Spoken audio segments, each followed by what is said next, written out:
Love to welcome you to Lesson 6 in your Professional Diploma in Wine Appreciation, where we are going to discuss the ins and outs of rosé wine.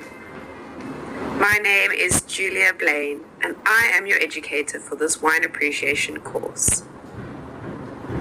In this lesson, we are going to talk about how rosé is made, as well as guide you through the process of tasting rosé, and we'll finish off with some classic examples of rosé wines from across the world. Rosé has become the it wine over the last few years due to its pretty pink hue and super freshness. Despite its growing popularity, many people don't really know how rosé is made and where it comes from. The main misconception of rosé wine is that it's sweet. So let's bust this myth from the get-go. Not all rosé is sweet. It is actually believed that the rosé we know today originated in Bordeaux, France, with a wine called Claret. Claret was a common style of wine in the region during the 1800s. Back then, the British were drinking a lot of French wine, and there was a preference over pale wines made from Cabernet Sauvignon and Merlot grapes. Today, Bordeaux is known for its big, bold reds, and rosé has earned its own category. Rosé can be made from any red grape cultivar, and it can be produced anywhere in the world. Although it has grown massively in the United States over the last few years, it has been a mainstay in France for centuries. Provence in France produces more rosé than red and white wine together. We have learned that the juice from white grapes as well as red grapes is clear. Red wine gets its color from skin contact or maceration, and you can imagine the longer that the juice is in contact with the skins, the darker the color will become. In essence, rosé gets its color from having contact with the skins for a limited period of time. The winemaker will decide when to pick the grapes and how long the must will be in contact with their skins. It is possible to make rosé from pretty much any type of red grape, and there is a huge variety of styles that rosé can adopt. Deciding when to pick the grapes for rosé, we analyze the same parameters as when we are deciding to pick grapes for white wine.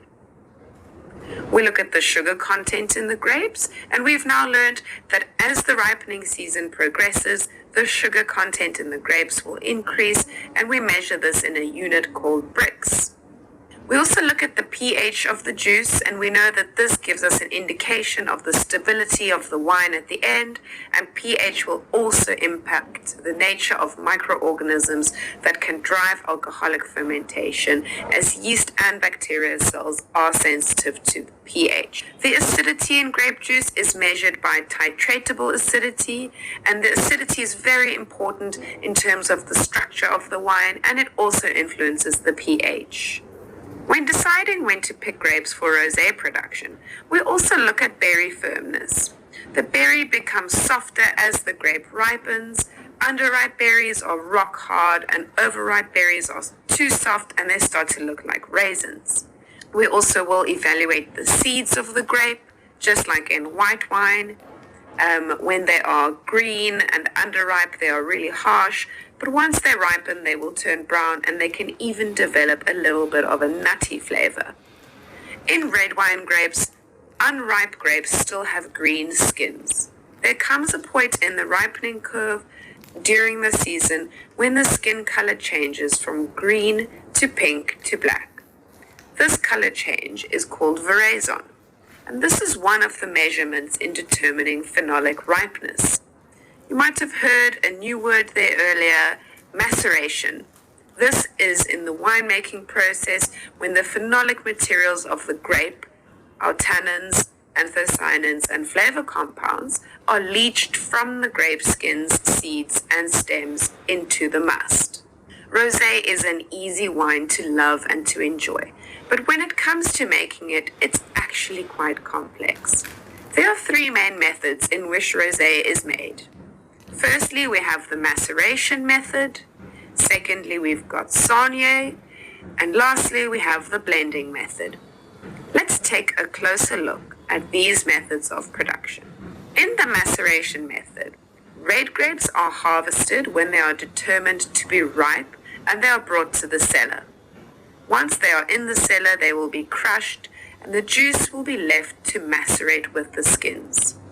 The winemaker will then decide when the juice has obtained enough color, and the juice will then be separated from the skins. This juice will then proceed to ferment without any skins, just like a white wine would.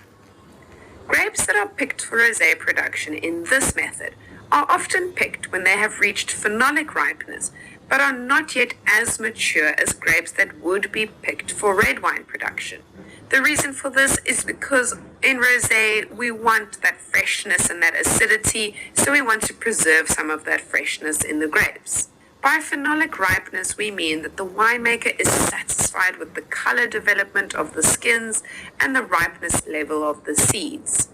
But they pick the grapes with a lower sugar content and a higher acid content than wines that are meant for red wine production. This is so that the alcohol content can be lower than that of a red wine, and that the rosé will retain its structure and freshness, which is what we love about rosé. Skin contact or maceration for this winemaking technique can last anything from 2 hours to 24 hours before the juice is separated from the skins to ferment. This is a very common method of rosé production in regions like Provence in France. Next up, we have the saignée method. Saignée is the French word for bleeding or bled. In this method, grapes are harvested at full ripeness. In other words, the grapes have reached full phenolic ripeness as well as full maturity that is required for the production of red wine. Once the grapes are harvested, they are brought to the cellar where they are processed. Shortly after processing, about 10 to 15% of the juice will be drained or bled from the processed grapes. The purpose of saignée is twofold. Firstly, it gives you a lovely light rosé, and secondly, it leads to an increased skin-to-juice ratio in the remaining wine, which will result in a more concentrated red wine. This method is very common in areas like Napa Valley in the United States. Lastly, we have the blending method, and as you guessed, this is when you blend red wine with white wine. Although this method of rosé production does exist, it's very seldomly done. When it is done, though, it takes very little red wine to tint white wine pink. Anything as low as 5% can do the job. In Germany, white wines that are turned pink using this method aren't allowed to use the word rosé on the label, and instead they are called Rotling wines. It is actually forbidden by law to make rosé by this method in France, except for in Champagne, where you are allowed to add a small percentage of red wine for the purpose of coloring and to round off the taste of champagne that was made exclusively from Chardonnay grapes.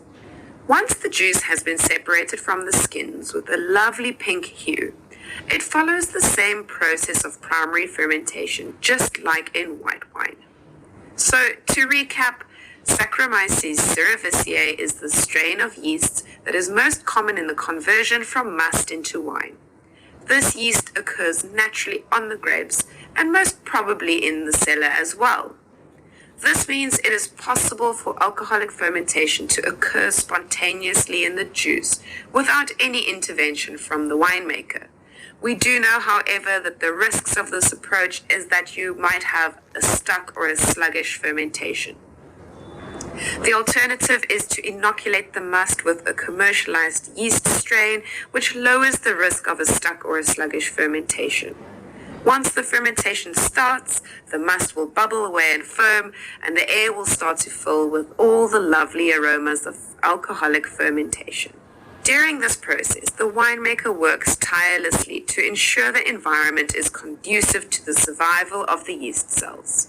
The winemaker will guide this process by stirring, adjusting the temperature, aerating if necessary, and ensuring there are enough nutrients for the yeast cells to survive.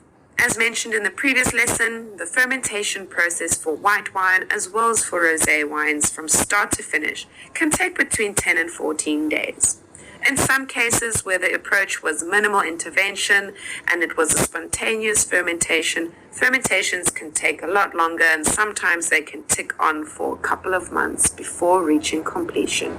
Once the process of fermentation is complete and all the yeast has settled in the fermentation vessel, the pretty pink rosé will be racked and stored in a vessel until it is ready to be bottled. Generally, rosé wines are made to be consumed within 1 or 2 years, so the wines are not left to mature for very long before being put into a bottle.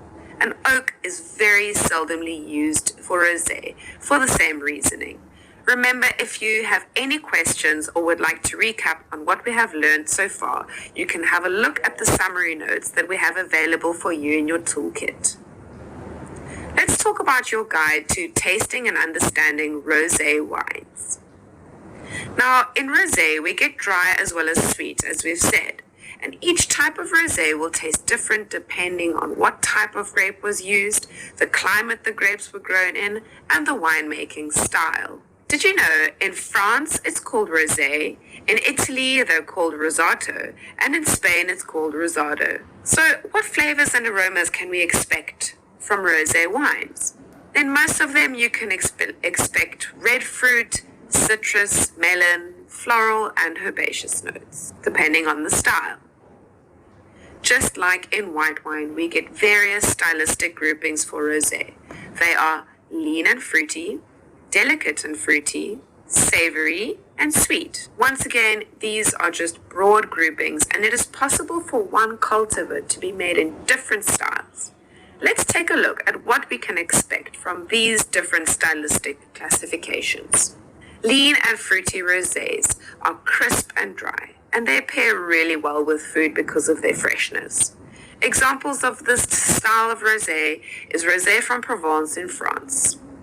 Did you know that Provence is the oldest wine producing region in France, and it is believed that wine was made there as long as 2,600 years ago, and up to 88% of the total wine production in this region is rosé. Our next category is delicate and fruity.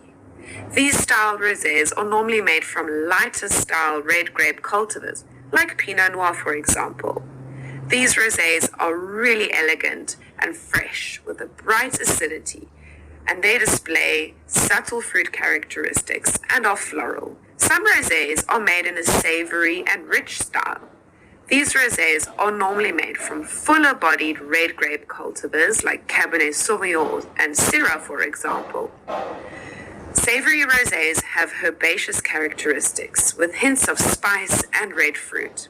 An example of a savory rosé is the Tavel rosé from France. Sweet rosés are often the first wines that people try. These rosés have a residual sugar and are normally classified as semi-sweet or off-dry, so they'll normally contain between 3 and 5 grams per liter of residual sugar. Sweet rosés are very fruit-forward, and one can expect lots of red fruit and some notes of cotton candy. White Zinfandel is a prime example of a sweet rosé, and this is a common rosé found in USA. Did you know that rosé is hardly a new phenomenon? In fact, it is believed that some of the earliest wines made were actually pink, with the first documented rosés dating back to thousands of years. When the ancient Greeks founded a colony in Marseille, the first vines were introduced to Provence, and they made rosé there. What makes rosé unique and wonderful when compared to white and red wines is the wonderful diversity of hues, shades, tones, and tints of pink. There is a research facility located in Provence, no surprises there. Every year, scientists analyze thousands of samples of rosé from over 20 different nations. They look at the composition, color, aroma, and flavor, and one of the most discussed and studied elements of rosé is its color. There are many color charts and guides available that illustrate the full range of colors that can exist in the realm of rosé. Each grape cultivar has its own physiological makeup. By now we have learned that phenols called anthocyanins that are found in the grape skins are responsible for the color of wine. By now we have learned that phenols called anthocyanins that are found in the grape skins are responsible for the color in wine. Grape cultivars all vary in the size of their berries, as well as the thickness of the grape skin. Cabernet Sauvignon, for example, has really tiny berries and very thick skin. This explains why red wine made from Cabernet Sauvignon can be very dark in color and be highly tannic. Cinsault, on the other hand, is a red grape cultivar that has very big berries with a thin skin, and it kind of resembles a normal table grape. Wine made from Cinsault is normally much lighter in color and much less tannic than Cabernet Sauvignon. When it comes to rosé, one can assume a similar principle. The amount of time that the juice remains in contact with the skins, or your maceration time, will determine how dark the rosé will be. So in essence, the longer time the juice is in contact with the skin, the darker the color of your rosé will be, and the shorter the time of skin contact, the lighter the color of your rosé will be. Anthocyanins have the ability to change from colorless to red to blue, depending on the pH of the solution that they are in. At wine pH, anthocyanins are normally colorless, unless they have reacted with tannins where they will form a stabilized pigment. In other words, the more anthocyanins and tannin that are extracted during maceration, the darker and more stable the color will be. Have you ever wondered if pink grapes exist? In fact, we learned about one in the previous lesson. Yes, that's right, I'm talking about Pinot Gris or Pinot Grigio. Making rosé from pink grapes like Pinot Gris is called vin gris. In this method, the grapes are picked when they have developed full phenolic ripeness as well as maturation. In the cellar, the grapes will be processed and the juice will be separated from the skins without any maceration time at all. The juice that is pressed comes out not grey like the word suggests, but a very slight pale pink, much lighter than the juice from the maceration or Saunier method. Cultivar examples for vin gris are Grenache Gris or Pinot Gris, and they are mutations of Grenache Noir or Pinot Noir. So we're coming to understand that rosé wine can be made from pretty much any grape cultivar, and because each grape cultivar is physiologically unique, we can expect a huge variety in what to expect in aromas and flavors. The light and fruity flavors found in rosé are mostly attributed to volatile thiol precursors that are found in grape skins. These volatile thiol precursors are extracted from the grape skins during maceration and are then enhanced during the process of alcoholic fermentation along with other flavor compounds. The stability of these aromatic compounds are highly dependent on the presence of anthocyanins and tannins, which protect them from oxidation. This is why rosé doesn't have a very long shelf life, and it is recommended to drink rosé within a year or two of production. So it's because rosé has got a low level of phenols due to limited amount of maceration time, the wine loses its flavor and aroma much sooner than red wines with a high phenolic content. Examples of primary aromas found in rosé wine are red fruit, like strawberries, floral aromas, like rose petals, and citrus aromas, like lemon zest. At Shaw Academy, we have designed a flavor and aroma wheel specifically for rosé. Why don't you try it out? Coming up soon in the next lesson, we will go into your tasting guide for red wines. Let's take a look at some rosés out there. An example of a lean and fruity style of rosé is rosé from Provence in France. This rosé wine is normally made from Grenache Noir, Cinsault, Syrah, and Mourvèdre, which are the main grape cultivars that are found in that area. Rosé from Provence, or just also known as provincial rosé, is made in the Saunier method mostly. The Provence region in France is considered to be the most consistent for creating high-quality rosé at any price point. So, when in doubt, choose a rosé from this region. Provincial rosé is normally quite pale in color, and it can be described as light copper with a salmon pink hue. Aromas and flavors that can be found in this style of rosé are strawberries, watermelon, and rose petals, with subtle herbaceous notes on the nose. When drinking rosé from Provence, a good tip is to pair it with foods that are commonly found in that area. Things like olives, garlic, anchovies, and sardines. To serve this style of wine, we want to aim for ice cold, so that's anything between 3 and 8 degrees Celsius. You can use a tulip-shaped glass or a universal glass, and with rosé, there's no decanting necessary. Pinot Noir makes beautiful, delicate, and fruity-styled rosés. Pinot Noir is a grape cultivar that is really finicky and sensitive to temperamental weather. It does best in cooler climates, and sometimes when vintages are not conducive to top-quality red wine production from Pinot Noir grapes, winemakers opt for rosé instead. Pinot Noir rosés tend to be a shade darker than rosé from Provence, France, and can be described as medium copper in color. This delicate and fruity-styled rosé tends to be aromatic yet delicate on the palate. These rosés are crisp and dry, and one can expect notes of strawberries and watermelon with notes of minerality and subtle earthy undertones. Pinot Noir rosé pairs beautifully with goat's cheese due to its subtle earthy undertones, and it also goes well with seared salmon or tuna. Once again, serve your rosé ice cold, which is between 3 and 8 degrees Celsius. Because this style of rosé is delicate, it will work really well in a tulip-shaped glass. Otherwise, a universal glass will do. And with rosé, no decanting is necessary. Tavel Rosé from Côte de Rhône, France, that we mentioned earlier, is an amazing example of rosé that is made in the savory style. Tavel rosés are often called the rosés for red wine drinkers because they are full-bodied and well-structured, just like what you would expect from a red wine, but with less color. Normally, Tavel rosés are quite high in alcohol and low in acidity, and they are primarily made with Grenache Noir and Cinsault grapes. What makes this wine interesting is the way that it's made. Sometimes the rosé is made in two styles and then blended together. A portion is made via the Saignée method, and a different portion will be made with extended maceration.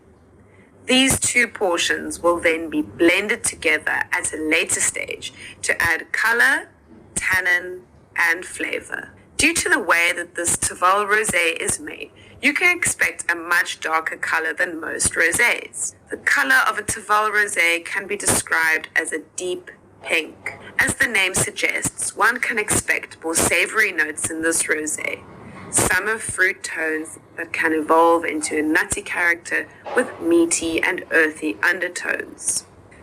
The earthy and savory characteristics of Tavel rosé really pairs well with smoky foods. Think barbecued meats or seafood with rustic flavors.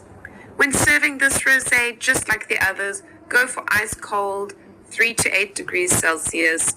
A universal wine glass will do, and once again, no decanting is needed. Most wine drinkers start with sweet rosé, and there's absolutely no shame in that. Zinfandel rosé, or also known as white Zinfandel, is really popular rosé in the United States. It actually accounts for up to 85% of the entire Zinfandel production in the United States. It's normally made in an off-dry kind of style, so we can bank on about 3 to 5 grams per liter of residual sugar, and the style is known as semi-sweet or off-dry. White Zinfandel wines are quite similar to the color of rosés from Provence in France, and could also be described as pale salmon. Typical aromas and flavors one can expect from white Zinfandel are strawberries, cotton candy, sweet melon, and lemon. Similarly to what we found in sweet or semi-sweet white wines, wines with a little bit of residual sugar make really good food wines. Think spicy and aromatic foods like curries and Thai food. When serving this wine, like the others, we're going to go ice cold, 3 to 8 degrees Celsius. A universal wine glass will do, and no decanting is necessary. I encourage you not to judge a rosé by its color.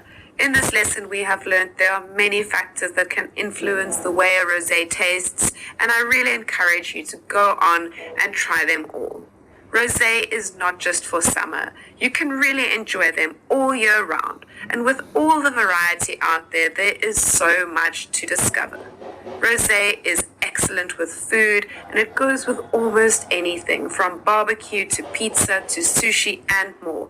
And for all these reasons, rosé should have a spot in any wine appreciator's collection.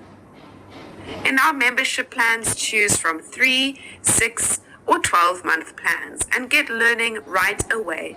Remember, the more you learn, the less you pay, and so the longer-term memberships are definitely more value for money. Remember to use your toolkit that will help you prepare for your assignments. While these assignments are not for marks, they will definitely help you prepare for the final module assignment.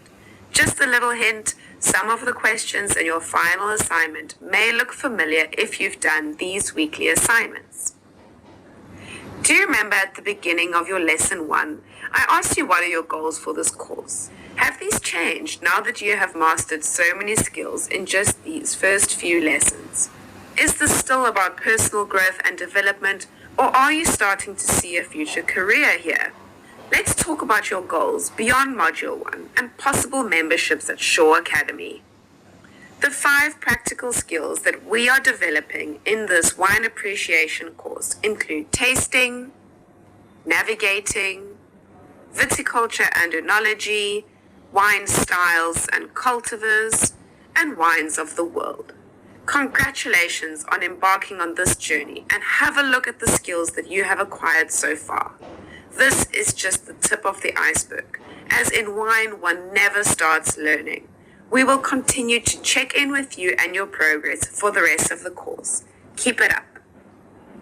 We offer a variety of membership options to suit your needs and help you gain the skill sets you need to succeed. Whether you want to complete one course or multiple courses, there's a plan tailored for you.